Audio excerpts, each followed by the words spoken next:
कराची के इलाके कोरंगी में एक अफसोसनाक वाकया पेश आया है। रिश्ता ना देने पर मुल्जिमान ने फायरिंग करके लड़की को मौत के घाट उतार दिया। वाकये में लड़की का भाई भी जख्मी हुआ है, जिसने होश में आने के बाद दिल दहला देने वाला बयान दिया है। पुलिस ताहाल किसी भी मुल्जिम को गिरफ्तार न कर सकी है। कराची के इलाके कोरंगी सेक्टर 3 बंगाली कैंप के इलाके में चंद दिन पहले दरिंदगी और बेहिसी ने एक हंसते बसते घर को मातम कदा बना दिया। मुल्जिमान ने महज रिश्ता ना देने पर अंधाधुंध फायरिंग की, जिसके नतीजे में घर के 4 अफराद जख्मी हुए, जिनमें 18 साल लड़की शामिल थी, जो जख्मों की ताप ना लाते हुए जिंदगी की जंग हार गई। निकले आया था, वैसे में हाथापाई हो गया। फिर उसने अपने दोस्तों को बुला के फायरिंग वायरिंग कर दिए।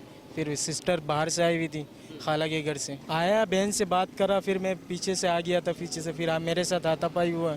वैसे में फिर लड़के आ गए, उसके लड़के बुलाए, उन्होंने फिर फायरिंग कर दी। गमज़दा घराने की हालत नगुफ्ताबा है। खानदान के अफराद ने बाकायदा मुल्जिमान की शनाख्त भी कर दी है। इसके बावजूद कोरंगी पुलिस की बेहिसी और खामोशी सवालिया निशान बन चुकी है। वाकई का मुकदमा दर्ज हो चुका है, लेकिन मुल्जिमान आज़ाद घूम रहे हैं और लवाहिक़ इंसाफ के लिए दर दर की ठोकरें खा रहे हैं। कैमरामैन रुखसार बेग के साथ यासिर हुसैन, 5 न्यूज़, कराची।